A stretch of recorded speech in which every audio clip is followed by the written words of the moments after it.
To a lot of people's way of thinking, the flow of human history moves along without any rhyme or reason.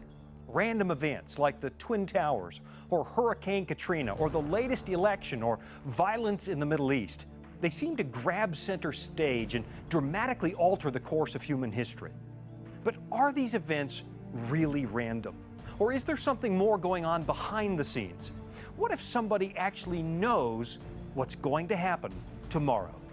Today on Disclosure, we're going to answer that question.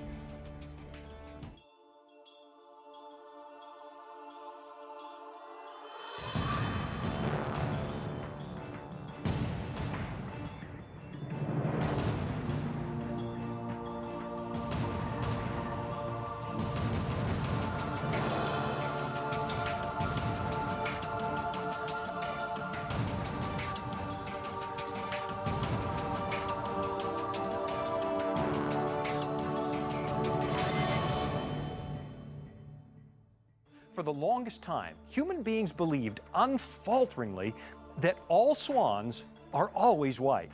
And the reason we believed it is because we'd never seen anything else. Every swan really was always white. But then in 1697, a Dutch explorer suddenly discovered black swans in Western Australia, and the white swan theory was down the drain. After that discovery, John Stuart Mill, the famous political philosopher, started using the term black swan to describe widely held beliefs that are suddenly proven false. And building on that, economist Nassim Taleb used the term black swan to describe unpredictable events. Stuff like 9/11, big stuff that radically alters the way we think or the way we live. The whole idea is that nothing is predictable. A small number of black swans, Taleb says, explains almost everything in our world, from the success of ideas and religions to the dynamics of historical events. You know, to a large extent, I've got to agree. A lot of the big changes on planet Earth seem to happen because of massive, unpredictable events. But how much of human history actually is unpredictable? I mean, I haven't got a clue if I'll be breathing tomorrow, not with 100% certainty. So what chance do I have of predicting big global events? Psychics and future trend experts say they can figure it out, that they can predict the future. But our track record of accurate prediction is pretty abysmal. Even Nostradamus, the famous Nostradamus, was less than 10% accurate when it comes right down to it. 10%. So what are the odds that any of the rest of us are going to get anything right? But does that mean that nobody knows? Or is it possible that somebody has already seen the future? Today we're going to look at an ancient prophecy that has me convinced beyond any shadow of a doubt that most of the future has already been written, that somebody really did see it. But just before we get to that, it is time for the Bible in the News. Berean Academy from Houston, Texas, made quite a stir in the news last week because of their religious faith. It turns out that their basketball team is really good. So good that they made it to the parochial school state championships. And that's where dreams of winning were suddenly challenged by matters of faith. You see, Berean Academy is an Orthodox Jewish school, and they suddenly found themselves scheduled to play against Dallas Covenant at 9 o'clock on Friday night, after the beginning of the Sabbath. Of course, for those who observe the seventh-day Sabbath, the Sabbath of the Ten Commandments, that creates a real problem. You just don't play basketball on the Sabbath. Observing the Sabbath is part of their everyday lives, said the coach of the boys. It's not negotiable. The Sabbath begins Friday night at sundown, and it goes till Saturday night sundown, so Berean Academy decided they would rather shine in the court of God's opinion than on the basketball court during the Sabbath hours. Now, the team did appeal to the organization to accommodate their religious beliefs, but the 9 members of the agency's board refused to make an accommodation, in spite of the fact that Dallas Covenant was also willing to reschedule. Now, if Berean Academy could not play, their spot would be given to another school. In fact, it would be given to the school they had just beaten to earn their spot in the semifinals. And that's how things stood late last week, when a number of parents, quite independent of the school itself, made a legal appeal to the board to reconsider their inflexible stand. As it turns out, the board did make an accommodation last year for another parochial school, Arlington Burton Adventist Academy. Seventh-day Adventists, as you can guess by the name, also keep the seventh-day Sabbath. And when it came to light that the board had made exceptions for Adventists and not for Jews, well, that was a little embarrassing. So late last week, under the scrutiny of the media, the board finally changed their minds and, in my humble opinion, did the right thing. Barron Academy's game was rescheduled for 2 in the afternoon on Friday, which completely moved the game out of the Sabbath hours. It was a simple fix for something that probably didn't have to become a nationwide story.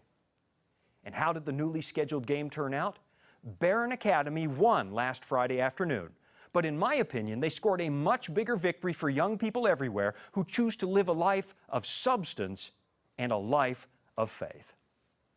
Now, tonight on the program, I've got my friend Cliff Goldstein joining me again, and we're going to be looking at Daniel chapter 7. Is global chaos really just a matter of chance, or is there something else at play? We're going to hold a drawing tonight for the book The Presence. It's a compelling book that's a must-read for anyone who wonders whether human history has purpose or direction. Now, in order to qualify for that drawing, you've got to call me during the program. Now, buckle your seatbelts. We're going to be back in just a moment.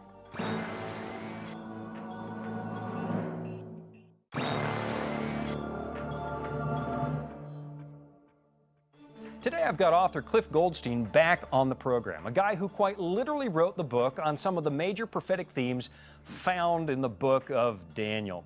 Cliff, I'm glad you're back on the program with me today. Glad to be here. Yeah, we're going to take a look at probably one of the biggest prophecies found anywhere in the Bible. We're going to look at Daniel chapter 7 tonight. And I got to say, Cliff, that out of all of the prophecies of the Bible, all the passages of the Bible, this is one chapter that actually made a believer out of me. Well, it's understandable. I don't know how any rational person, especially you go to Daniel 2, then you go to Daniel 7, I don't know how any rational person with an open mind can read this and not come away, wow. Wow, as you were saying, a physicist once said it's very difficult to make an accurate prediction, especially about the future. Okay, and here you've got this stuff laid out centuries in advance. It's 2,500 years, and not one bit of it's been wrong. And you think about it too. If you were God, and you got these little munchkins, us down here, okay, and you're trying to give us rational reasons to believe, what broader, firmer, more unshakable foundation could you give to humans than the history of the world? You see what I'm saying? It's broad, it's firm, it's locked in the past. Even God can't change the past, and so it's very, people say, sure, we have to live by faith, but we've got very good rational reasons. There is weight of evidence in favor of believing that somebody knows, there's somebody out there, that God is real. You mentioned a moment ago that it's like Daniel 2, and I think you've mentioned to me in the past that, while Daniel 7 was a bell ringer for me, Daniel 2 was for you, and those two prophecies really run parallel to each other. Yeah, Daniel 7 is basically, Daniel 2 really forms the basic prophetic outline for just about everything else that comes in the book of Daniel. Daniel 2, everything else sort of extrapolates on Daniel 2, takes it deeper, looks at some of the same things from different perspectives. But really, in many ways, it all comes back to this firm foundation, for lack of a better phrase, for Daniel, that's built into Daniel 2. And again, it appeals to rational thinking. It really does. Now, if you missed our discussion on Daniel 2, go to the archives at our website. It's at hopetv.org/disclosure and go look at that. That prophecy, in short, is a statue that outlines the kingdoms of the world: Babylon, Media, Persia, Greece, Rome, the divided Western Roman Empire, and then a stone that fills the earth represents the kingdom of God being established. You're saying that this extrapolates on that. We're going to build on that. And you think about it, too, from our perspective. The Bible was right about the first kingdom, the second kingdom, the third kingdom, the last kingdom. The only one from our perspective that hasn't been fulfilled yet is the final one, God's kingdom. Well, if I were a gambling man, he was right on this one, right on this one, right on this one, right on this one, it would seem pretty silly to bet against them on the last one, the most important one, God's eternal kingdom. You know, I've actually seen people who make odds look at the odds of getting all that right, and it's infinitesimally impossible to get that right. It's in the trillions or quadrillions, one to, you know. You don't guess this stuff by accident. Let's take a look at Daniel chapter 7. I want to, let me lead right into it in verse 1. This actually backtracks, doesn't it? I mean, history's gone by. Belshazzar has fallen in chapter 5. We've met Darius, king of the Medes, in chapter 6, but then Daniel backs up a little bit. In the first year, verse 1, in the first year of Belshazzar, king of Babylon, Daniel had a dream and visions of his head while on his bed. Then he wrote down the dream, telling the main facts. Daniel spoke saying, I love that, telling the main facts. It's almost like, okay, there's a bunch more that we didn't get to see, and I can't wait to meet Daniel, ask, well, what didn't you write down? Yeah, really. Daniel spoke saying, I saw in my vision by night, and behold, the 4 winds of heaven were stirring up the great sea, and 4 great beasts came up from the sea, each different from the other. All right, there's a lot in there. He's dreaming, he sees water, there's wind blowing on the water, these beasts or animals start coming up out of the sea. What do some of those symbols mean? What does Daniel see? Well, you know, this is not a vision. This is not, we're not getting a zoology lesson here. Okay. This is prophecy. This is prophetic. It's symbolism. There's symbols all the way through. And first of all, in the Bible, winds. We often hear the phrase winds of strife. Right. Which is a phrase we use now. Well, probably, I suppose if you probably were to really look at the etymology of that, it would probably be something taken from the Bible. But winds deal with the concept of... I think the word here is actually ruach. Ruach, yeah, wind, yeah. Well, it could also be spirit, breath, and so on. But also the word also means winds. And so you've got winds of heaven strove upon the sea. So you've got wind denoting action, turmoil, so on. The great sea in the Bible, often water represents multitudes of people and so on. So actually, there's a cue dropped over in Revelation 17. The waters you saw represent nations. Yeah, well, yeah, Daniel and Revelation are so much of the book of Revelation is lifted or, is influenced by the book of Daniel. So you're dealing here obviously with really, I'd say, political and military turmoil in a very populated part of the world. Okay, so beasts are coming up out of this water.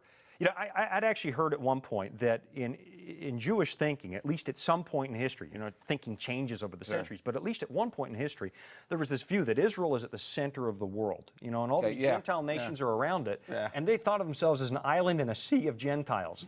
And I just sometimes wonder. I know the feeling. An island in a sea of Gentiles. But here's the wind blowing on the water. These beasts are coming up out of the sea. And as we watch these beasts come up, basically, this is world history. God is showing, this is what, it looks tumultuous, but there's something going on that, Dan, you need to recognize. These animals start crawling up out of the water, and those beasts or animals, they represent kings or kingdoms. Yeah, it comes out and says it. It says it. There's not really a lot of guesswork on that because it interprets it for us. Verse 17, these great beasts, which are four kings which will arise. Verse 23, the 4th beast will be the 4th kingdom. No guesswork. I sometimes wish that more Christians would do a little less guesswork. That they'll run with a symbol. Here's a beast, and so they run to the computer in Belgium. And But context is everything. Yeah, I mean, in many ways, I need faith to believe in a lot of things about my belief system, things that I do have to take on faith, but this is world history. I mean, you can go to the secular history books. I've done this. When I first became a believer, people were studying with these and interpreting this with me. I went to the library. I got secular books that didn't have any particular agenda. Right. I mean, you don't have to be a believer to know. You can go back and look at the history of the ancient world, and there was the great empire of Babylon. Right. And then we know that after Babylon fell, the Mede-Persian Empire came. Right. And then after the battle between the Greeks and the Medes-Persians, that's some of the most documented history, and the Greek nation beat the Mede-Persians. And then after the downfall of Greece, well, everybody knows about the history of the pagan Roman Empire with the battles with Carthage, and slowly but surely that nation of Rome took over the whole world. What you've just given me is what we looked at in Daniel chapter 2. That's what I said. All predicted. Yeah, and you'll notice this is a lot more detail than Daniel 2. Let's look at it. We've got about 4 minutes to the break. Let's take a look at it really quick. I'm going to encourage you at home to take the time to read this in detail. But Cliff, you've just outlined it. The first animal that crawls up is a lion with eagle's wings. Okay. Babylon, ancient Babylon. Interesting that Jeremiah, when he describes, it's in Jeremiah chapter 4, when he describes Nebuchadnezzar coming to sack the city of Jerusalem, he calls him an eagle and a lion. Wow. It's a fairly well-known. Yeah, oh yeah. As a matter of fact, I think years ago I was in a museum, there were winged lions all over. Sure. I think that's a symbol of ancient Babylon. It's a well-known symbol of ancient Babylon. Okay, so that's the first one. That's Babylon, 605, 539 roughly BC.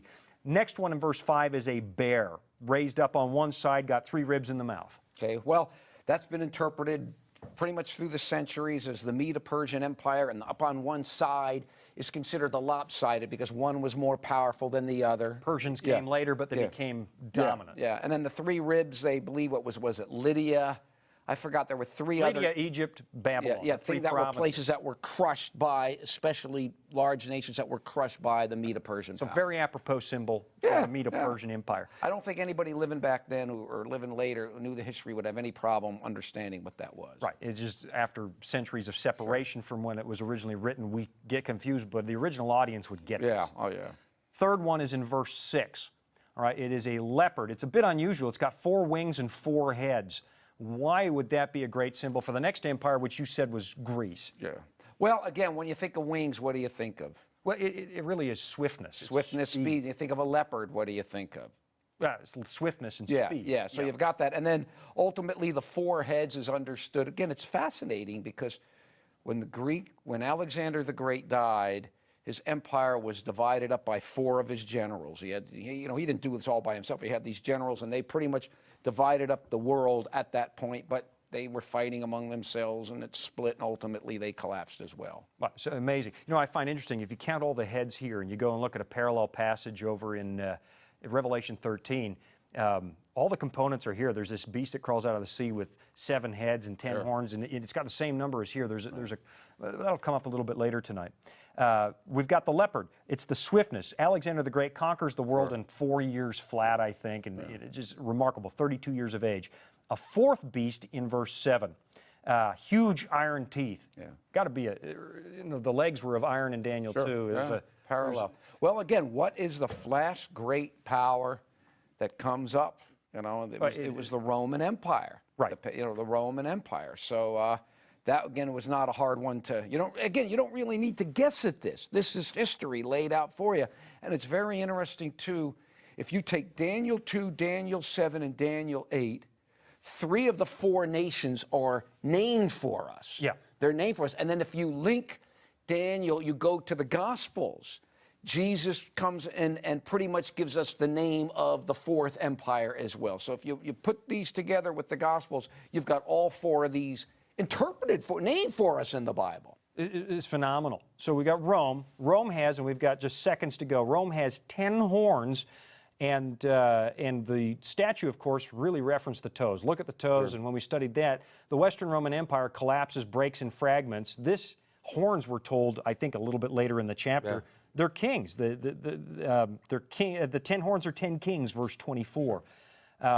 The Western Roman Empire fragments. In a moment, we're going to... Sure. This has all been reviewed, and in a moment we're going to come back because now it's going to throw us a curveball. We're going to get something that was not in Daniel 2, and this is really what takes my breath away. So, all right, Daniel 2, it's parallel. Everything's been reviewed thus far. Now, tonight, if you call in, you're going to get a chance a little bit later to join our discussion, and if you do call in, you get a chance at one of our copies of The Presence. I love plugging this, Cliff, because I wrote it. This is up for some sort of a... Pulitzer Prize, because it's just, you want to win this book. You want to call us 888-730-HOPE. We'll take your questions in a moment. 707-200-1099. If you call in now, you'll be ready for it when we get to taking our phone calls. Mention that you want the book, The Presence. You'll be entered into the draw. We're going to be back with more of a discussion on Daniel 7 in a moment. We're going to see what surprise comes now that the Western Roman Empire has broken into those fragments.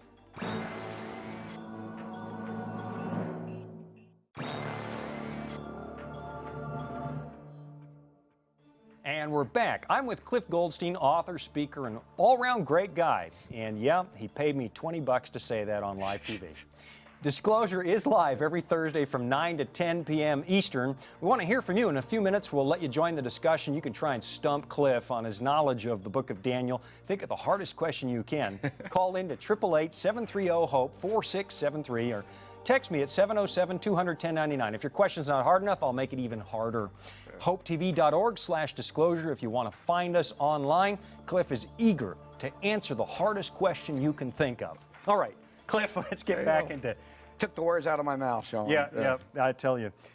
You were challenging me during the break on the Pulitzer Prize. You don't believe I got a Pulitzer for this. Well, you said you were nominated for it. I didn't believe that either. No. But it's a useful book. I have to say that. I wrote it. I'll tell you what's in here, though, is that we've noticed that the sanctuary is a huge theme through all of prophecy. And this was written to help people understand why that's important. All right. We're in verse 8 of Daniel 7. And we've seen all the progression of world empires, and the Roman Empire has the 10 horns. It breaks into 10 fragments. It breaks into the Western Roman Empire after 476. Just disintegrates. It's gone. Becomes the modern nations of Western Europe. Verse 8 is where we're headed now. Here's the surprise, the new element that wasn't in Daniel 2. I was considering the horns, and there was another horn, a little one, coming up among them, before whom 3 of the first horns were plucked out by the roots. And there in this horn were eyes like the eyes of a man, and a mouth speaking pompous words. That's quite a prophecy, isn't it? And I guess the question is, what in the world does that represent? What are the clues that we have as to what in the world comes out of the Roman Empire that matches answers to this description? Well, see, you said something very important there, what comes out of the Roman Empire. If you remember Daniel 2, you got one metal, and then another metal, and then another, and then you got the iron. And then the iron in the feet and toe, in the legs, the iron extends all the way to the end, even though it mixes with clay. But the point is, the power that comes up after grease stays all the way through until the end. There's some element always there. All the way through. Now, this little horn power, it's very interesting. You got a discussion of one beast, and then another, and then another, then the fourth beast. Then everything really focuses in on this little horn power. There's more emphasis put on this little horn power, more details given to it than any of the other beasts. But the crucial thing to remember is this little horn power is not a separate beast. It's part of the fourth beast. So this is clearly a Roman power that comes out of pagan Rome. Interesting. It's part of Rome. It's the fourth beast. It goes all the way to the end. It's continuation. You know what? There seems to be an element of continuation in these prophecies regardless. If you go back to Daniel 2, it says that all those metals are all destroyed together. There's a continuity from Babylon all the way down to the very end, and something carries over. And it seems like at the end, God deals with the whole package, and it carries through. Interesting. So it comes in a room. What are some of the, look at some of the things that identify what this is. And I want to be very careful because people jump to conclusions. You know, if you go into a Christian bookstore now and try and pick up books on prophecy, everybody's leaping to conclusions and calling names, and I want to be very careful that we don't do that. But we look at the evidence. Horns were kings and kingdoms and political powers, but it says this is a little one. This is a little power. And it says it has eyes like a man. Now, what are eyes symbolic of in prophecy and in the Scriptures? Well, I'm not sure here. Eyes like the eyes of a man. I don't know. How would you understand well, that? You know, the eyes of the Lord run to and from the earth. Intelligence. Here's something not using a sword, maybe using intrigue more than the sword. And with a mouth speaking great things, that implies a, you know, some translate that a blasphemous things and so on. It speaks of a religious dimension here, I think. Yeah, I think there's no question. If you look at the parallel passage in Revelation chapter 13, it actually says blasphemy. It's arrogant. It's blasphemous. And biblically speaking, blasphemy really was claiming the attributes of God or diminishing God's power. They accused Jesus of blasphemy. Right? They said, you know, you make yourself God. That's blasphemy. So it's really claiming something more for ourselves or diminishing God, it would seem. It's very interesting. There's just a lot of details put on this little horn power, which is still part of the fourth beast. Well, it says in verse 8 and in verse 24, and end of verse 24, it subdues 3 kings. In verse 8, it says it rips up 3 of the other horns. So it does something to get rid of some of these fragments of the Roman Empire. Yeah, obviously, there was, you know, when Rome fell apart, there's a vacuum, you know, and the people are rushing to fill it. And obviously, this little horn power uproot some of these other kings, and it becomes the dominant force at that time after the breakup of the pagan Roman Empire. Right. But it's a continuation. It's still part of the fourth beast. It sure is. We know that this has got to show up in the Western world somewhere, right? Because it says it comes up among the three horns. And then in verse 25, and she'll speak great words against the Most High. Okay, first it said great words. Now it's great words against the Most High. So it's really showing the blasphemous element here, which, as you said, links it directly to Revelation. This is not just a political power. No, obviously not. This is religious. It says in verse 21 and 25 that it makes war with the saints. It persecutes the saints. Revelation 13 says something similar. So it's a persecuting power, persecuting God's people. The saints here doesn't mean saints as we often think of saints today, but that's a biblical term for generally God's faithful people. Yeah, absolutely. So this is, it starts to be a very chilling picture. Sure. And I'm sure a lot of lights are going on as we're going through this. And see, it's interesting too.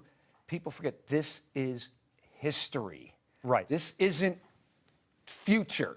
Right. This we're dealing with now is an historical entity. There's an unfortunate tendency in the past 200 years for Bible interpreters to automatically take all this stuff and just skip over the whole history of Christianity, the whole history of, and just suddenly place everything in the future. You can't, you've got Babylon, you've got Medo-Persia, you've got Greece, you've got Rome. You just can't suddenly carve out 2,000 years and stick it way out in the future somewhere that hasn't even happened That's right. yet. Now, if I were to say, hey, you know what, it's 70 miles to my house, and you're driving there, and you've been going for 2 days, and you say, you know, Shawn, I forgot to tell you, I put a 2,000-mile gap between 69 and 70. Yeah. It doesn't make logical sense. These things start in the day of the prophet, and they go clear down to the end of time. It's a continual. It's the history of the world, one after another, Very general, but specific enough so you can know what it's talking about. Matter of fact, it talks about a time period, time times half a time, a year, 2 years, half a year.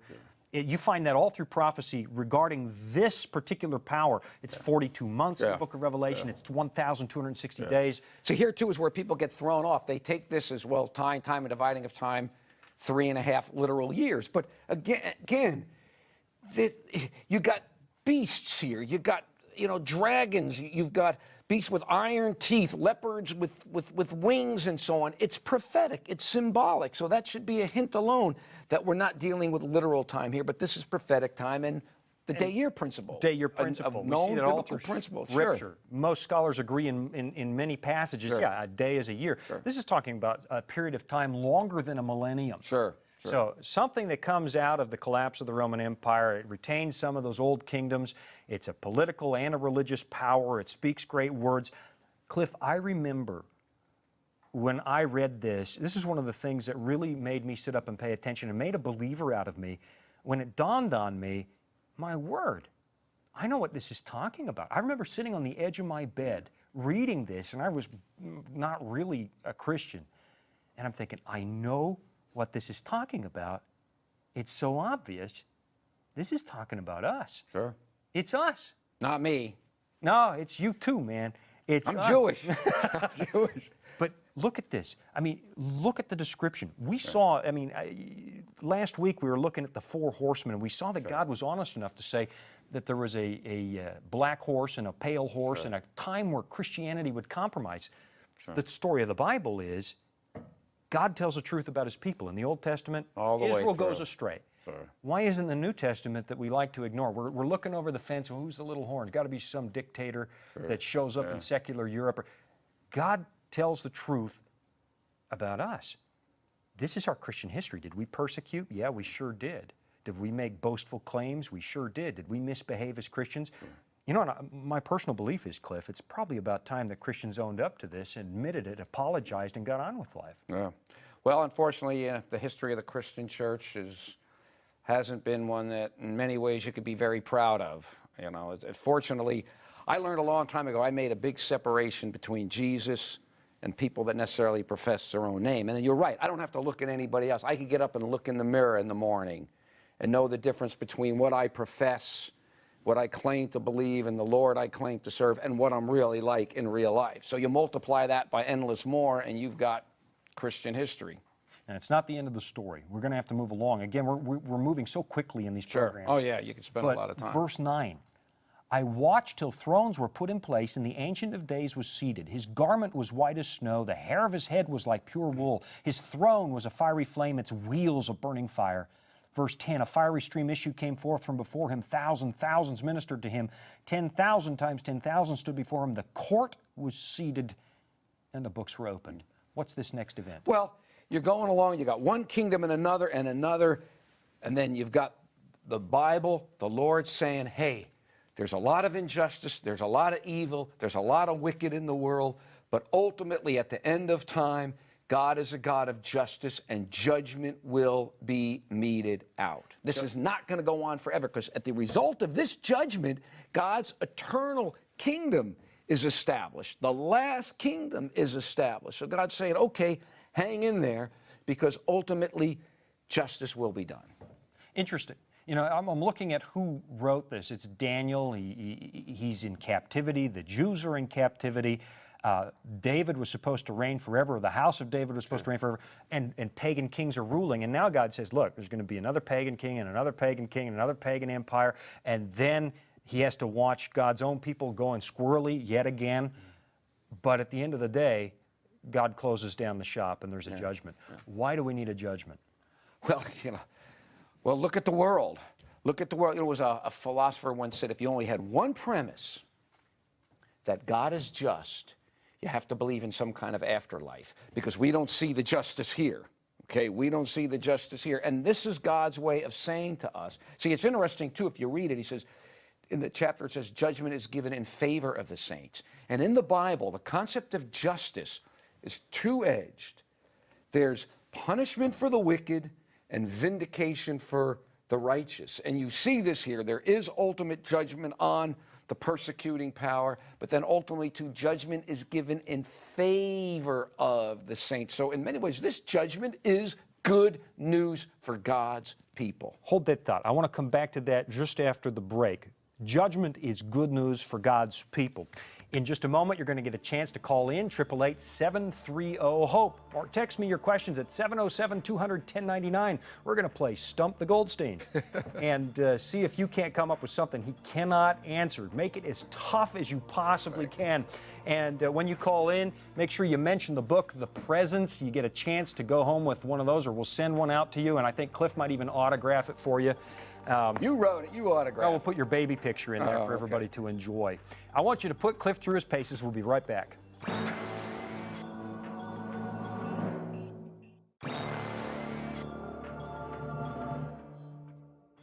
And we're back. We're looking at Daniel 7. We have given, I think, Cliff, one of the most irresponsible Bible studies in the history of Bible study, because it's your TV program. Yeah, I know. We just covered all of Daniel 7 in about, I don't know, what, 12 and a half minutes? Well, you know, in a sense, though, Shawn, there's something to that, because it's giving us a very broad sweep of world history. I mean, it's covering the history of the world. In how many verses are in the book of in Daniel 7?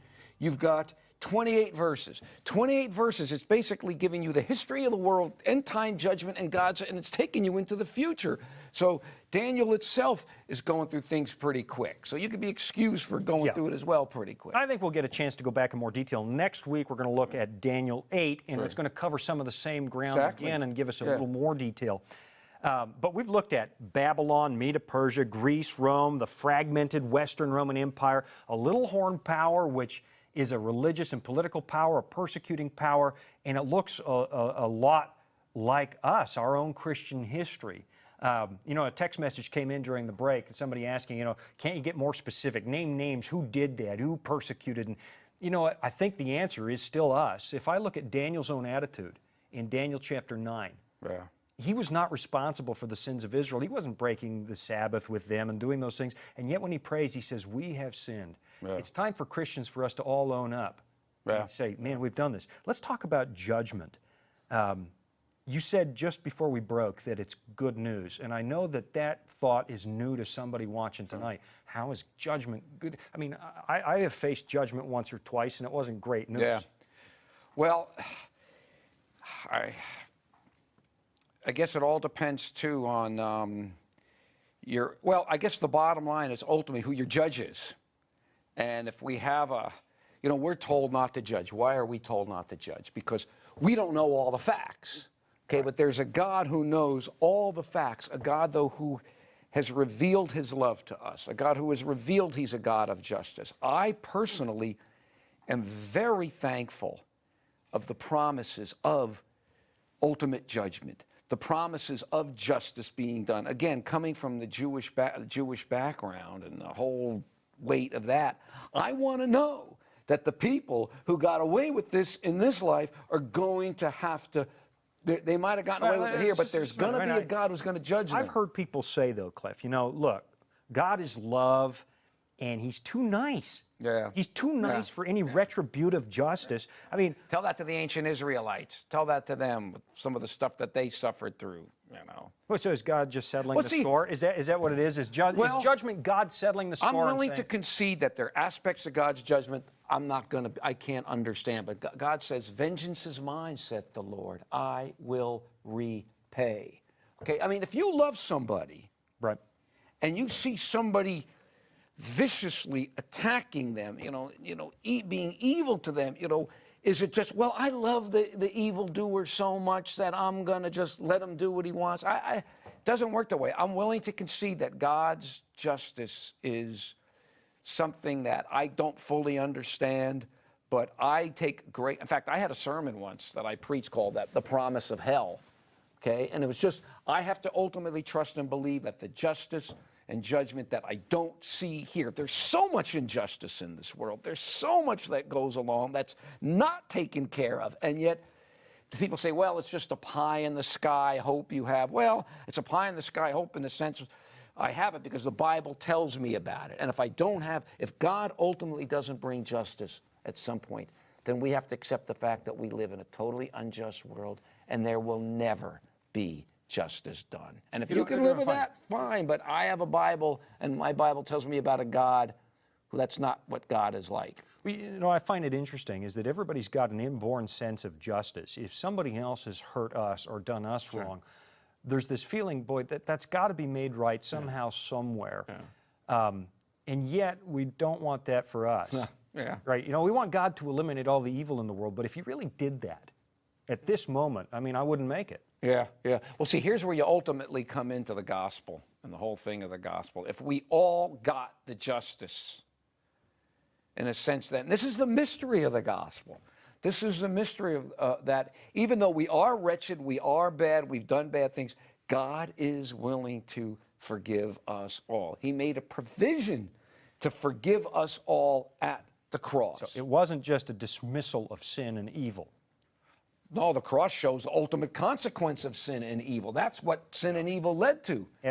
Absolutely. Yeah. What is the take-home lesson for Cliff Goldstein in Daniel chapter 7? I remember a long time ago, or a number of years ago, I had just been doing some reading through the book of Daniel, reading it in the Hebrew and the Aramaic, and just reading it over and over, just reading it. And it was funny because I remember I was in Australia actually, and I was sitting outside and I was thinking about something and feeling a little anxious about something I was facing. And then I just remember I had just been reading so much in the book of Daniel, and it showed me that in the end, it sounds like a fairy tale and they lived happily ever after, but in the end, it turns out good. Yeah. It turns out good. Judgment in favor of God's people. Yeah. So no matter how messed up things are here now, that in the long run, and we've got to look, I remember years ago before I was a believer, every now and then I used to sit there and think, where am I going to be a million years from now?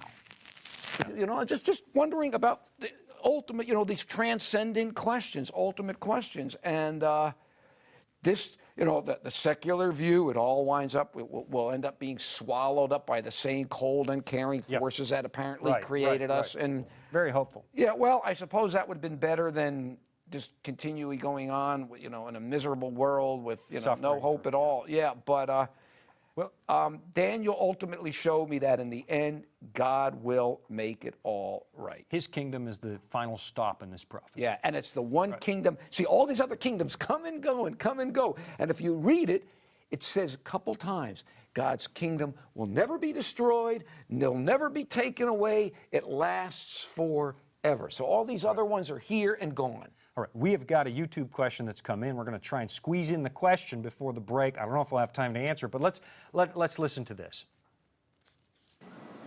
In Daniel 7, it states that God's throne has wheels. Why does it have wheels? Okay, why does God's throne have wheels? You probably set him up to make a difficult question for me. Yeah. Well, that you got 2 minutes. Well, or less. You know,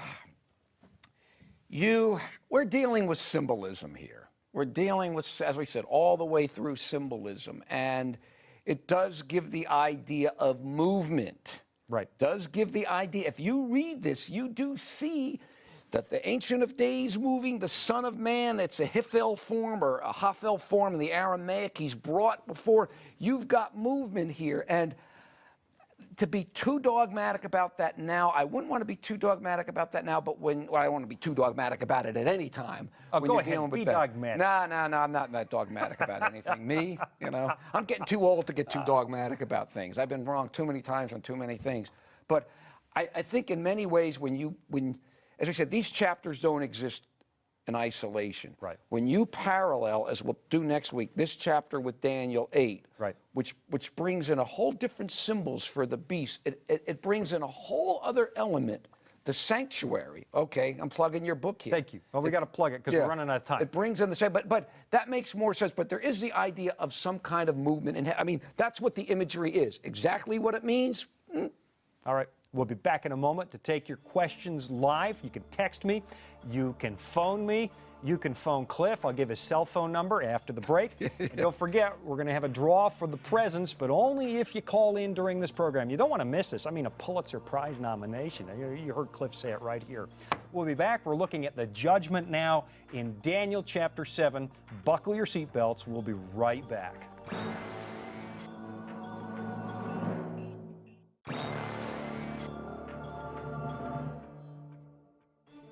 And we're back. We're looking at questions on Daniel 7. We're looking at the judgment in particular down at the end of that. And Cliff, we're going to still try and stump you. Some more questions have come in. Sure. And these are tough ones. This is one that I've actually heard a lot.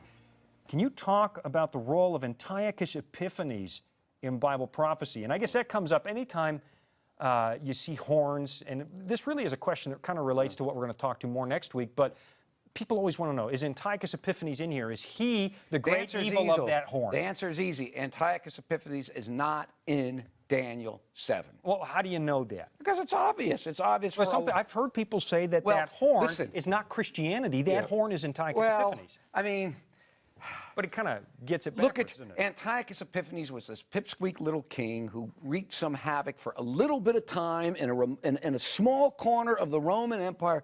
Made problems for the Jews for a while, but it's just you're dealing with major powers, and this little horn power here is ultimately destroyed in this final end-time judgment that leads to the second coming of Jesus. Antiochus Epiphanes was wiped out in the century and a half before Jesus came. It doesn't fit the flow at all because we've got Babylon, Medo-Persia, Greece, Rome, the fragmented Roman Empire, and a little horn. You could fit Bugs Bunny in there faster than you could fit Antiochus Epiphanes. Seriously, it's a joke. Antiochus Epiphanes is a joke. It doesn't fit. He actually has to come back. If he's in here somewhere, he would have to fall between the leopard and the fourth beast. Oh yeah, because he's he comes out of one of the four heads. He's one of the Seleucid kings, and it doesn't fit. There's some who argue that you could find some aspects of him in some of the difficult prophecies in Daniel 11, and that's fine if you want to argue that, but he doesn't. He has nothing to do with here. See, what happened with this, it's a very common interpretation.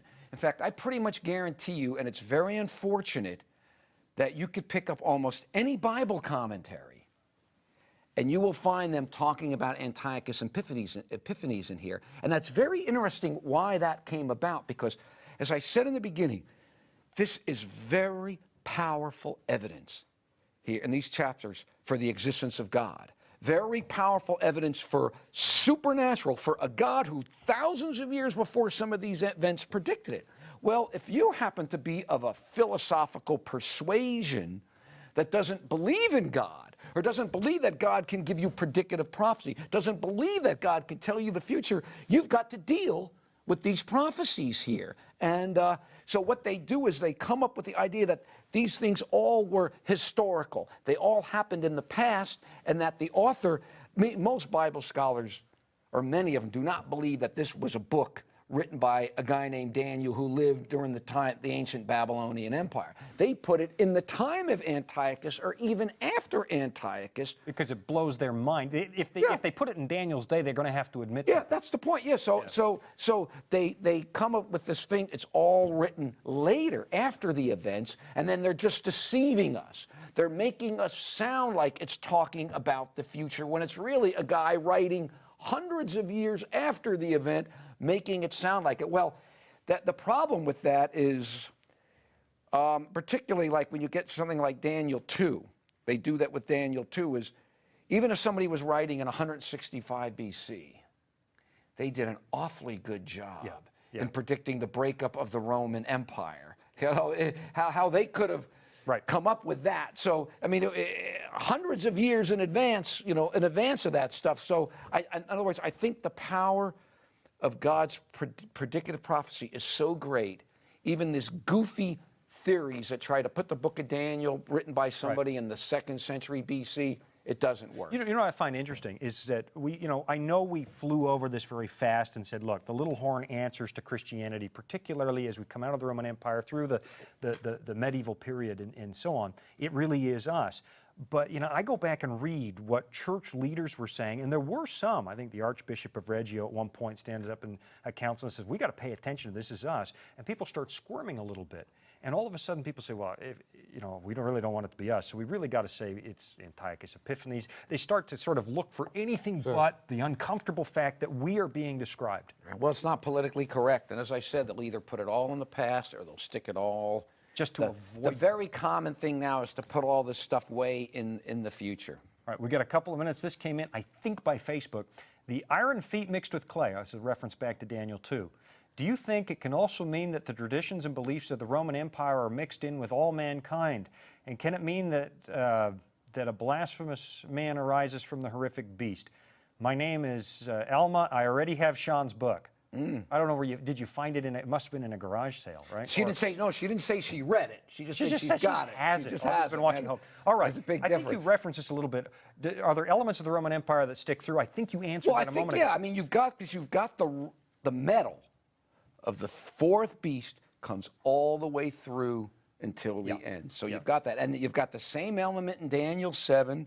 And you'll even find when we look next week at Daniel 8, the same principle. Absolutely. This power that comes up after Greece extends all the way to the end of time. Let me try and squeeze in another question. We got 3 minutes left. It's by YouTube. Let's listen to this. Daniel 7 verse 27 ends with everybody serving and obeying God. Why does God seem so intent on everybody obeying him? Now there's a great question. Yeah. It ends with everybody serving and obey. It says obeying God. Let me answer that. Good question. We got 2 minutes. 2 minutes? Well, I'd have more if you would be quiet and let me talk. Okay. Everybody serve and obey. Serve and, well, let me ask you something, ma'am. You think the world is in good shape? Look at the world. Look at what a mess this world is. Sickness, suffering, death, war, violence, and on and on and on and on. I mean, I just read something the other day, some stories that were horrific. This is the result of what happens when people don't obey God. Okay? So what's better? To live in a world where people do obey God, and we're promised that none of this stuff would have happened in the very beginning. If they would have obeyed, none of this would have happened. We're promised a world where this stuff isn't going to happen again. It'll be a world where people obey. It's not like God is some tyrant, obey me, boom, boom, boom, or I'm going to zap you. It's more like, look, I created this world. And see, here's the thing. God made us. He gave us something so sacred and so risky. God made us truly morally free. And to be truly free, I mean, truly free means to be truly free means God will not force us. Now, that comes with a risk. That comes with a very big risk. And look at the mess of because we abused the freedom that God had given us. So God wants us to obey him because he's given us the gift of freedom. Right. He's given us the gift of freedom. He says, okay, you've got this gift. I made you free because I want beings who could truly love. But whoa, look at what happens if you abuse this gift. God wants us to obey him the same way when I had a child. Right. I wanted my child to obey me because if the kid went out and played with matches or ran out into the street, he was going to get burned or he was going to get run over. And the experiment we've lived with proves the point that on our own we made a mess. Obeying God is not for the sake of God lording it over us. Cliff, I can't believe we're running out of time. The fastest Bible study in the history of studying Daniel chapter 7. We're going to come back next week and look at Daniel 8 and look at how they tie together. You're going to be back on the show. I'll give you more time to talk. I'll give you the whole show. And we're going to forge ahead. Now, don't go away just yet because we're going to be back in a heartbeat with just a few more thoughts from Daniel chapter 7, the good news of the judgment and what you can do about it. How will you stand in judgment? What is your decision at this moment? We're going to look at Daniel 7, just a few more thoughts. I'll be right back.